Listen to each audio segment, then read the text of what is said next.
না দাঁড় করাতে পারে শাসক দল মমতা ব্যানার্জিকে দাঁড় করে পথ দেখিয়েছে। আগামী দিনে রাজ্যের মানুষ ভাঙনকে ফলো করবে।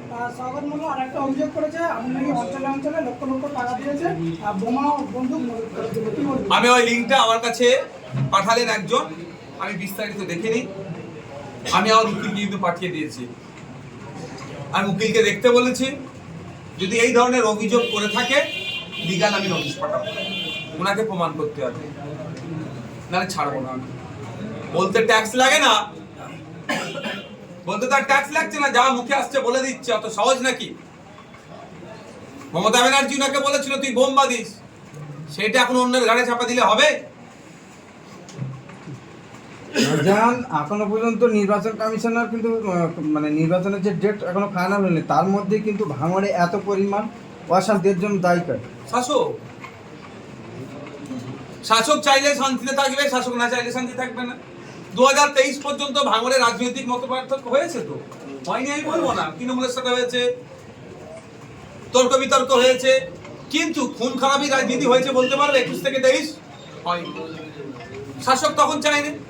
যেই 23-এর পরে সরকার সাহেবকে হাতে দায়িত্ব দিল, পঞ্চায়েত নির্বাচন, একাধিক মানুষ খুন হয়ে গেল, মিথ্যা মামলা হচ্ছে, হিংসা হচ্ছে, বোমাবাজি হচ্ছে, মানুষের ঘর ভাঙচুর হচ্ছে, বাড়িতে আগুন লাগিয়ে দিচ্ছে, দোকানে আগুন লাগিয়ে দিচ্ছে। কার আমলে হচ্ছে না? সব সরকার সাহেব দায়িত্ব পাওয়ার পরে শাসক এসে করছে। বাংলার মানুষদের বলবো, এই শাসকের আমলে রমজান মাসে মানুষ নিস্তার পাচ্ছে না এই সরকার সাহেবদের চক্রান্তে। তাহলে শুধুমাত্র ভাঙন নয়, রাজ্যের মানুষকে বলবো এই অন্যায়ের অবসান ঘটানোর জন্য শাসকের বিরুদ্ধে আপনাদের ভোট দিতে হবে। ভাঙড়ে থানা বেরোও কোনো লাভ হচ্ছে না, সাধারণ মানুষ একেবারে হয়রানির মুখে। কেন? আর ঘর বাড়ি করতে গেলে একেবারে টাকা দিতে হচ্ছে, থানাতে এমনই অভিযোগ উঠছে, এবং ওয়েট লাইনে ঘর বাড়ি হচ্ছে, পুলিশের চোখে পড়ছে না। কি বলবো? ওয়েট লাইন নিয়ে আমরা অলরেডি আলোচনা চলছে, ওখানে ব্যবসায়ী ভাঙনঘাটের মানুষের সাথে একটা মামলা হবে, আমরা কাগজপত্র রেডি করছি। দ্বিতীয় কথা হচ্ছে, এই বিষয়টা আমার কাছে একাধিক ভারবালি অভিযোগ এসছে, অনেকে সাহস করে এগিয়ে আসতে পারছেন। আমি অনুরোধ করব যে যারা টাকা দিচ্ছেন একজন অন্তত একটা অভিযোগ করুন। তারা ভয়ে অভিযোগ করতে পারছে না, পরবর্তীতে কি হবে, এই পরবর্তীতে কি হবে দেখলে কিন্তু অন্যায়টা বাড়তে থাকবে। সব পুলিশ টাকা দিচ্ছে না, পুলিশের একটা অংশ গোপনে এই কাজটা করছে, আমার কাছে খবর আছে। কিন্তু একটা তো অভিযোগের দরকার, ডিসি অফিসে যে অভিযোগ করতে পারে বা বিধায়কের কাছে অভিযোগ করতে পারে। আমি শুধু অপেক্ষায় একটা অভিযোগ, এতটুকু শুধু দিই। মিথ্যা কেস থেকে আইএসএফ কর্মীদের জন্য কি বার্তা দেবেন, যেভাবে মিথ্যা কেস জড়িত হচ্ছে?